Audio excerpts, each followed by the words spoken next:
Después del año de 1966, Althusser tiende a distanciarse del psicoanálisis. Sus referencias a Freud y a Lacan se vuelven cada vez más escasas. Los conceptos freudianos y lacanianos van perdiendo centralidad, pero siguen ahí, cumpliendo su función en el pensamiento althusseriano. Aunque no se compare con la etapa que va de 1964 a 1966, el año de 1967 es aún relativamente importante en la relación de Althusser con el psicoanálisis. Quizás lo mejor de este año, lo más original e innovador, se encuentra en el curso de Althusser sobre Feuerbach, incluido en un curso más amplio sobre la ideología alemana. Lo que encontramos aquí es un formidable esbozo de teoría sobre la estructura especular de la ideología, teoría directamente inspirada por la concepción lacaniana de lo imaginario. En su curso, Althusser empieza mostrando cómo opera el espejo en Feuerbach y en el joven Marx.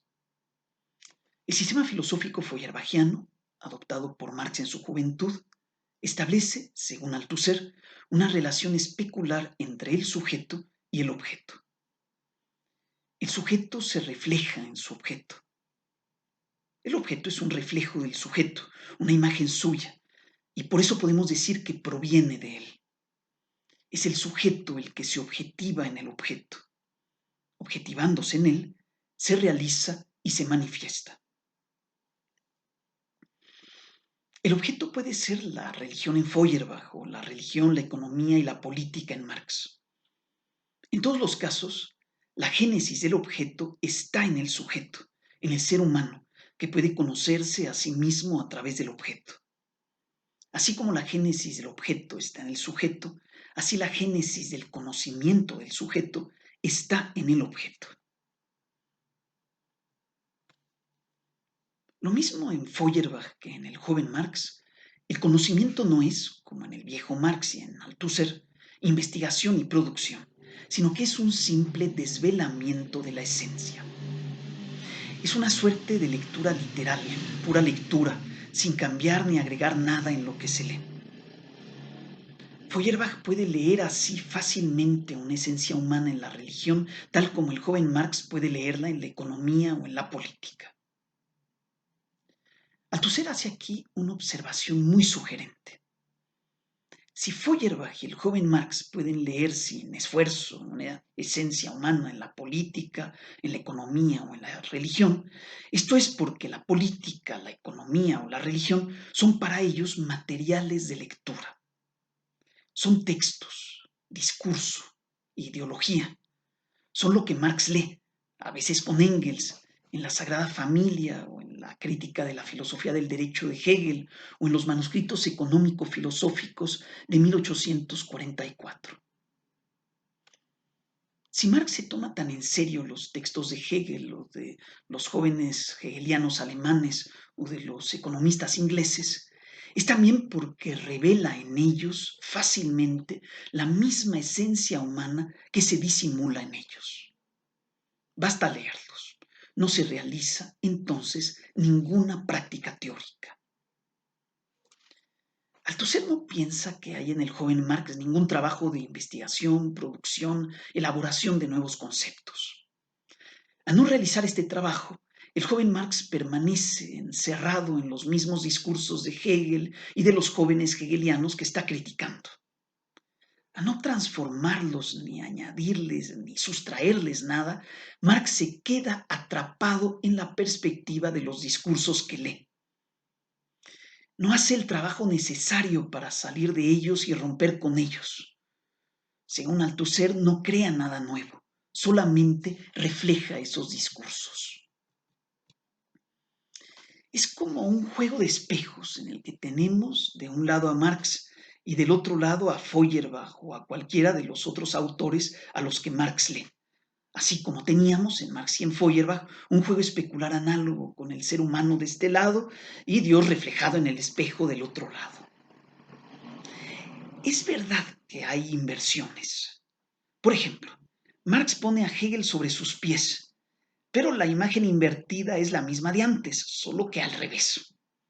No hay aquí nada nuevo. Solo hay una replicación de lo mismo en los espejos.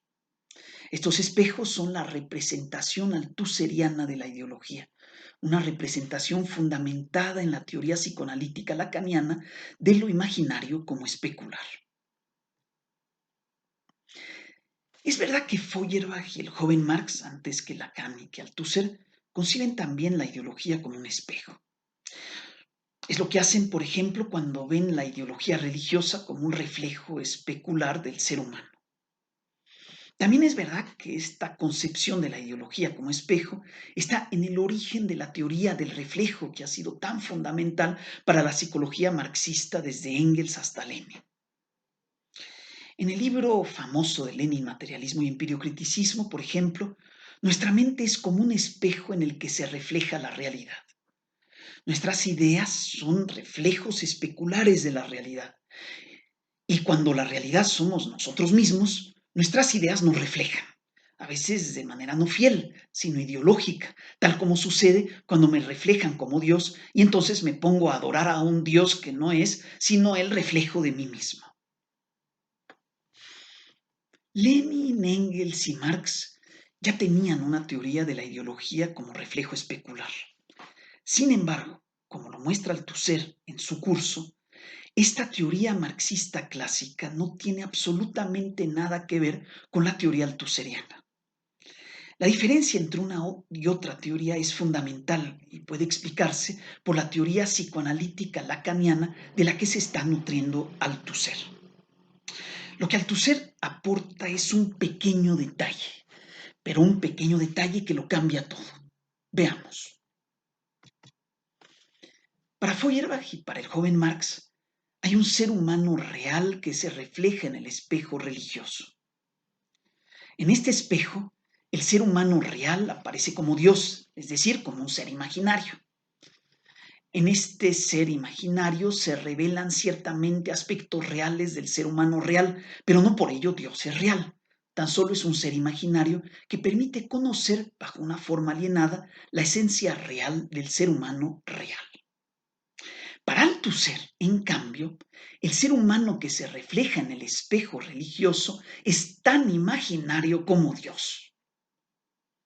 No hay entonces, para Althusser, alguien imaginario en el espejo y alguien real frente al espejo, sino que hay dos seres imaginarios que se reflejan el uno al otro. La humanidad y la divinidad son tan imaginarias la una como la otra. Esto le permite a Althusser condenar el humanismo como un tipo de ideología y de religiosidad. Tanto la ideología humanista como la ideología religiosa requieren de nuestra fe. ¿Por qué habría de ser más absurdo creer en Dios que creer en el hombre? Uno y otro son condensaciones de ideología, de la misma ideología, reflejándose a sí misma. Para Althusser, en efecto, Dios se refleja en el ser humano que se refleja en Dios que se refleja en el ser humano y así sucesivamente. Digamos que la Biblia, el Génesis, tiene tanta razón como su dogma de la imago Dei, de la imagen de Dios, como Feuerbach con su filosofía de la esencia humana de Dios.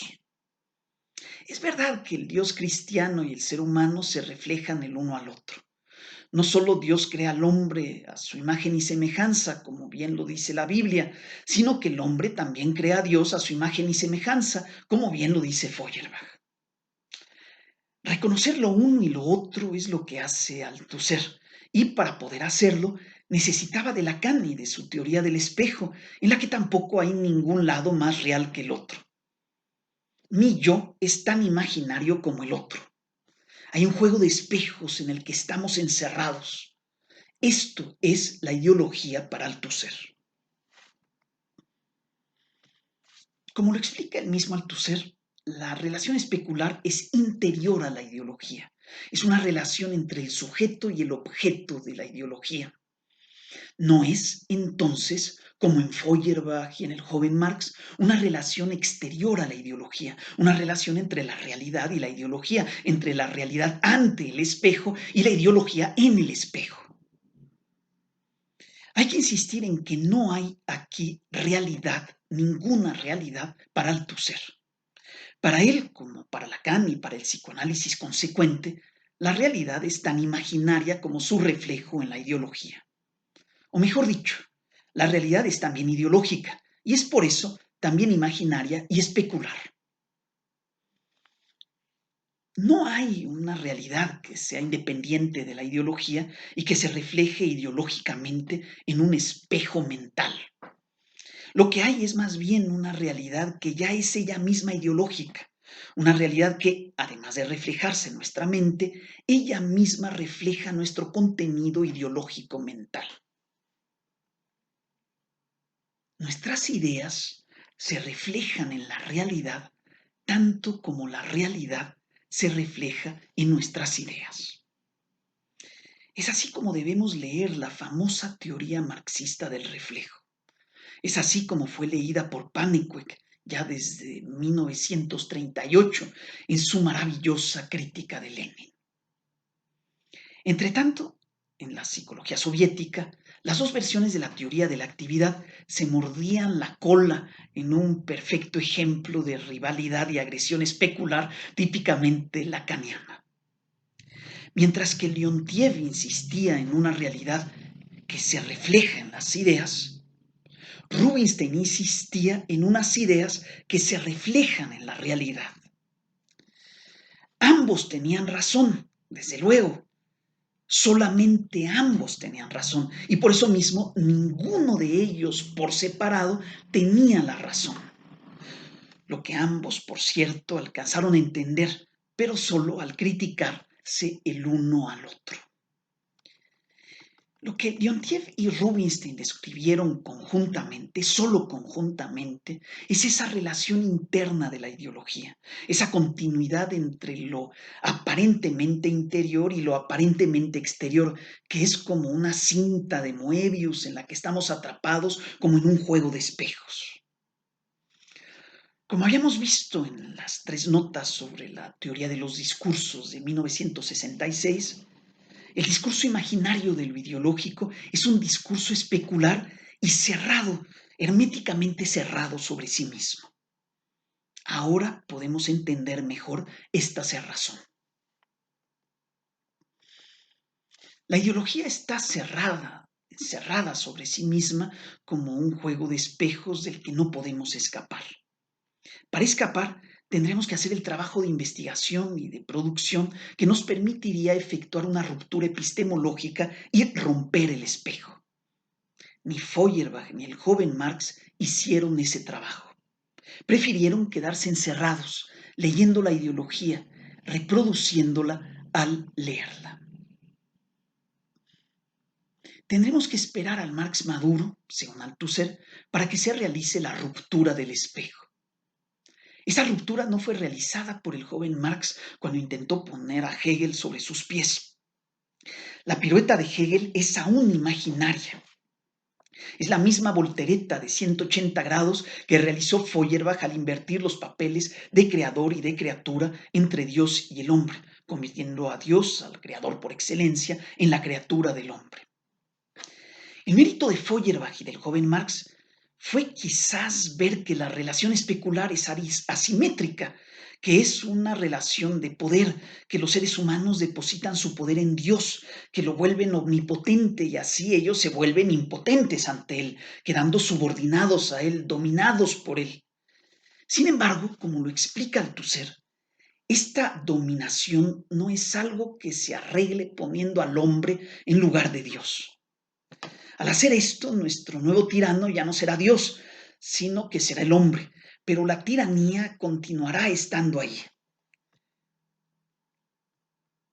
Al intercambiar las posiciones del hombre y de Dios, no nos liberamos de la dominación, pues nos mantenemos en el interior de la relación especular a través de la cual se nos domina.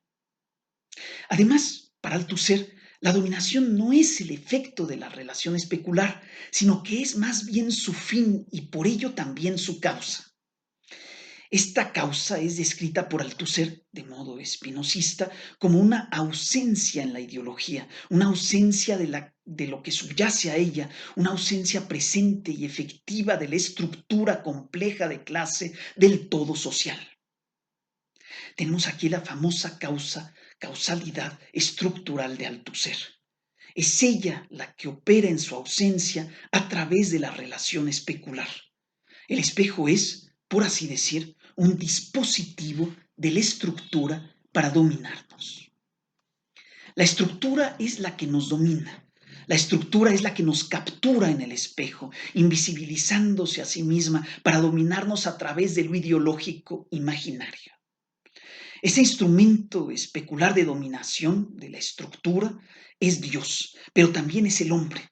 Ambos son entes ideológicos en los que la estructura nos aprisiona y a través de los cuales nos domina. Como ya lo comenté antes, la dominación no solo se ejerce a través de la ideología religiosa, sino también a través de la ideología humanista.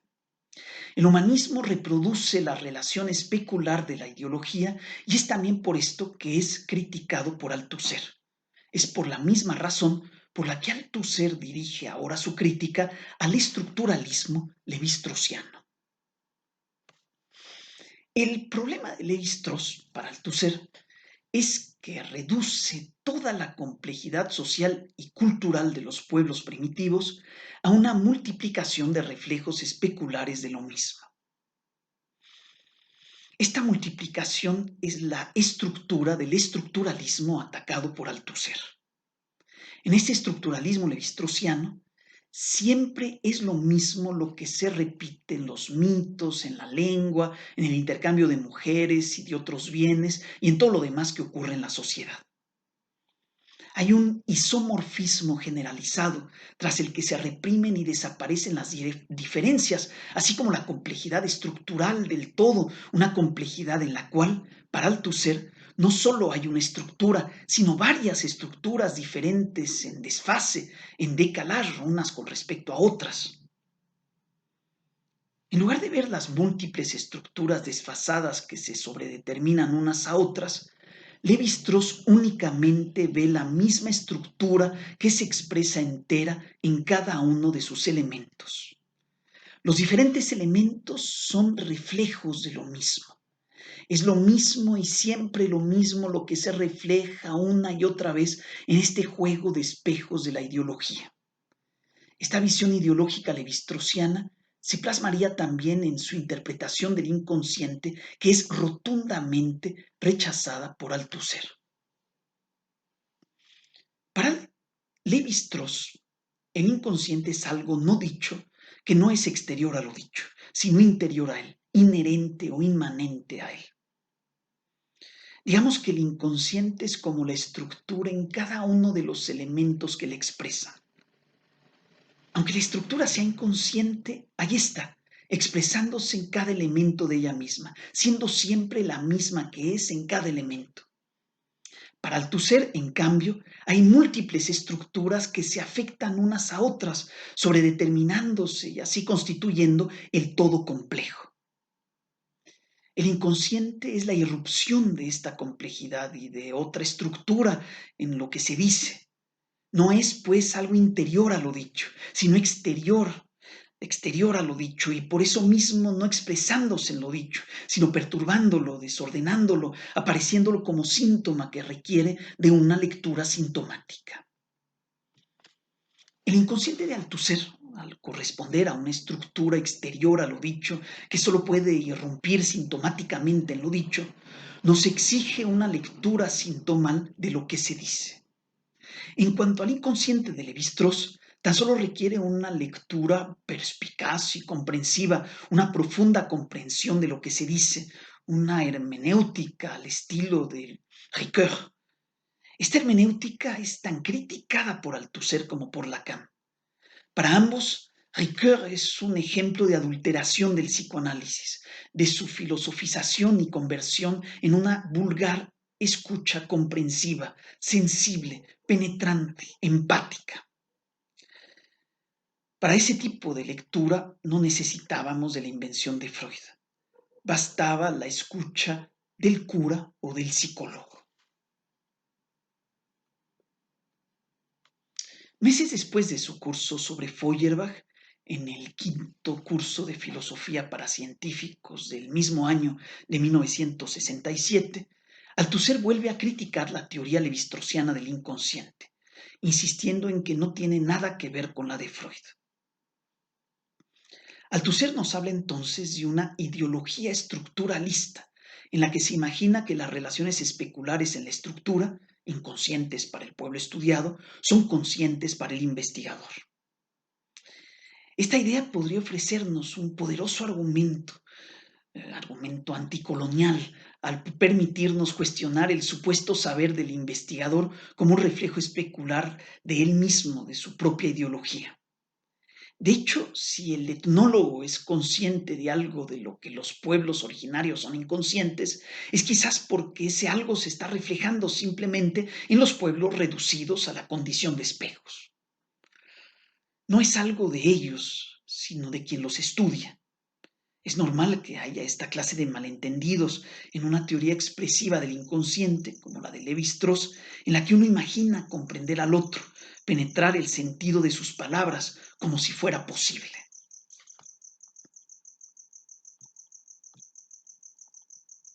Al distinguir claramente las nociones freudiana y levi-straussiana del inconsciente, Althusser está defendiendo la originalidad de Freud, una originalidad que lo aleja de Ricoeur o de Levi-Strauss para acercarlo a Marx. La originalidad de Marx y la de Freud es una misma para Althusser. Esta originalidad será nuevamente defendida entre finales de 1967 y principios de 1968 en las notas que vienen después de las 3 notas sobre la teoría de los discursos, de las que nos ocupamos la última vez. Les recuerdo que las 3 notas forman parte de un conjunto más amplio de notas en las que Althusser, Badiou, Balibar, Duroux y Mascheret estuvieron preparando un libro, Elementos de materialismo dialéctico, que nunca fue escrito. En una de esas notas de Althusser, escrita el 28 de octubre de 1967, identifica uno de los puntos en los que Marx y Freud coinciden en su originalidad. Ese punto es el desarrollo de una tópica, de una suerte de representación espacial que sirve para orientar la práctica en una coyuntura que es aquí, para Althusser, el objeto de la práctica. En su práctica, tanto el psicoanalista como el militante revolucionario marxista-leninista deben saber qué lugar ocupan en la coyuntura, y es para esto que les sirve la tópica. Digamos que la tópica es como un mapa del espacio lógico de la estructura de la coyuntura en la que intervienen prácticamente, políticamente. Para Althusser, lo distintivo, lo original de Marx y Freud es tener una teoría e incluso una tópica de su práctica y no tener una práctica. La práctica está siempre ahí en cualquier teoría, en cualquier ideología, en cualquier filosofía, pero no se reconoce ni tampoco se teoriza. Lo original de Marx y de Freud es teorizar lo que los demás pensadores ni siquiera reconocen, lo que niegan, lo que deniegan, nos dice Althusser. En su texto sobre Brecht y Marx de abril de 1968, Althusser utiliza el concepto freudiano de denegación para describir la forma en que los filósofos deniegan su práctica transformadora del mundo. Althusser insiste en que los filósofos siempre han estado transformando el mundo, pero lo han denegado, pretendiendo que solamente lo interpretaban. Han engañado así incluso a Marx, haciéndole creer lo que dice en su famosa 11ª tesis sobre Feuerbach, que los filósofos no han hecho más que interpretar de diversos modos el mundo, pero de lo que se trata es de transformarlo. Contradiciendo a Marx, Althusser podría reformular su 11ª tesis como sigue.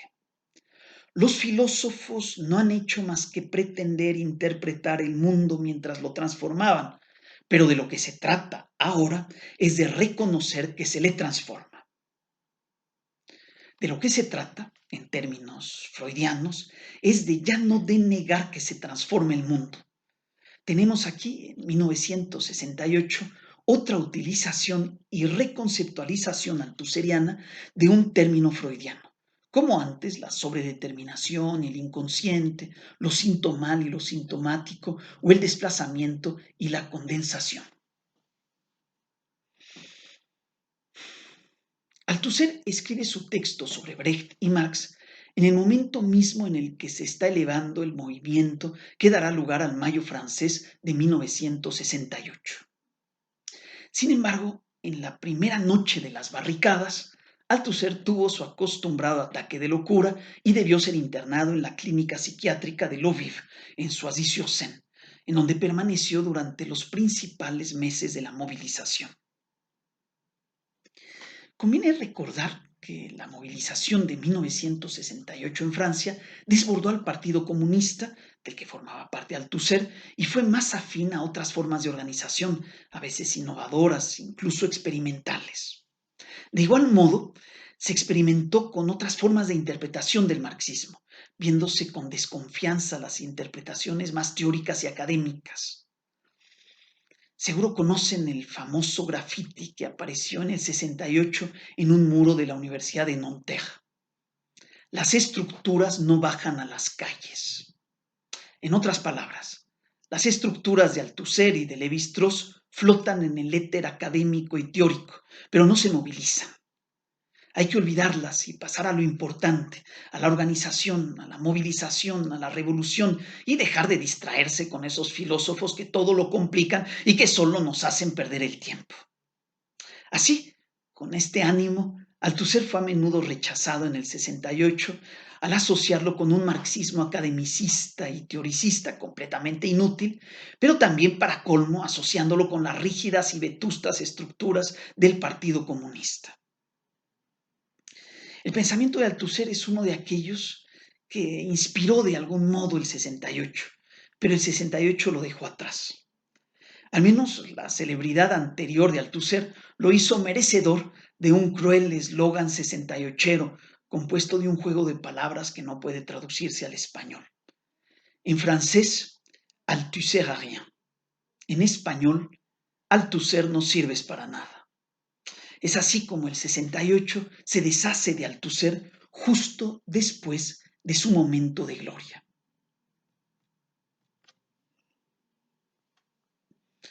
La fama y la influencia intelectual de Althusser, que tuvieron su apogeo entre 1966 y 1967, tienden a declinar a partir del movimiento del 68. Al salir de la clínica psiquiátrica, Althusser se encuentra en un mundo irreconocible. Se le da la espalda. Alain Badiou rompe con él ya en el otoño de 1968. En los años siguientes, muchos lo critican de modo violento y apasionado. Su discípulo Jacques Rancière reniega de él en la lección de Althusser. Por su lado, Brom, Ben Said y otros trotskistas publican el libro Contra Althusser. Luego, Ipet Thompson escribe Miseria de la teoría, contra Althusser y el marxismo antihumanista. Entre 1969 y 1972, hasta donde sé, Althusser no aporta nada original en su relación con el psicoanálisis, aun cuando escribe textos fundamentales, como el de sobre la reproducción, del que extraerá su famoso artículo Ideología y aparatos ideológicos del Estado, publicado en 1970 en la Pensée. El psicoanálisis está aquí presente en la concepción de la ideología, en las referencias a lo imaginario, pero no me parece que haya nada nuevo en lo que valga la pena detenerse. Hay que esperar hasta 1973 para encontrar un texto de Althusser que aporte algo nuevo a su relación con el psicoanálisis. Este texto fue sobre transferencia y contratransferencia, pequeñas incongruencias portátiles, que son en realidad unas breves notas entre serias y jocosas que Althusser dirige a su psicoanalista, René Dyadkin, y en las que reflexiona sobre la transferencia y la contratransferencia. En el psicoanálisis, como saben, la transferencia describe la operación inconsciente por la que un sujeto desplaza o transfiere a una persona y especialmente a su psicoanalista, vínculos, deseos y afectos de origen infantil y especialmente familiar. Esta relación transferencial adquiere una gran centralidad para Althusser. Para él, según sus propios términos, el individuo funciona con transferencia en su relación con los demás individuos, tal como la historia funciona con lucha de clases y tal como antes el mismo Althusser nos había dicho que el inconsciente funciona como ideología, con ideología.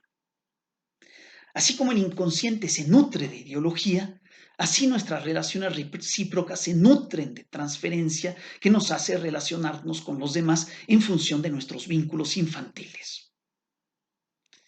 Aquí hay un punto crucial en la reflexión de Althusser, y es que nos relacionamos con los demás en función de lo que ellos transfieren en nosotros y no solo en función de lo que nosotros transferimos en ellos. Además de obedecer a nuestros vínculos familiares, obedecemos a los vínculos infantiles de los demás, interpretando los personajes que debemos interpretar, como en una suerte de identificación proyectiva kleiniana, identificándonos con lo que se proyecta sobre nosotros. Otro detalle interesante es la forma en que Althusser se representa el psicoanálisis. Si el tratamiento psicoanalítico es eficaz, esto sería supuestamente porque el analista está fuera del campo transferencial. El analista sería como un punto fijo para la palanca, un motor inmóvil de Aristóteles en medio de todo el movimiento transferencial de las relaciones humanas, lo que le permitiría provocar un movimiento en el sujeto, un desplazamiento, un movimiento en el movimiento, en ruptura con el resto del movimiento. Esta idea es cuestionada por Althusser, para quien el analista continúa su análisis al trabajar como analista y continúa así su transferencia, su contratransferencia, que es tan central para el análisis como lo es la transferencia y que por ello debería ser puesta en el centro. Es como una revolución de Althusser contra su analista. Digamos que pone a Dyadkin en su lugar, en una relación de igualdad con el paciente, cuestionando el privilegio del analista, su poder inaceptable para un comunista como Althusser. ¿Cómo aceptar ese punto ciego de la desigualdad entre el analista y sus analizantes? Ya sabemos que esta desigualdad tiene eficacia, pero no por ello puede justificarse a los ojos de un comunista consecuente. Althusser le recuerda a su analista que él, el analista Dyadkin, también se está analizando con sus pacientes y también está estableciendo relaciones transferenciales con ellos. De paso, le recuerda que Freud aprendió su propia teoría de sus histéricas y Althusser termina reivindicando a todos los combatientes desconocidos del inconsciente. Althusser habla en nombre de estos combatientes. Así, desplazando las luchas de clases al campo de batalla de la teoría psicoanalítica, Althusser ya nos había hablado en nombre de los oprimidos y explotados. Ahora habla en nombre de los pacientes, de los analizantes, como lo hará en su famosa intervención de 1980, de la que nos ocuparemos en la próxima sesión, la última del curso.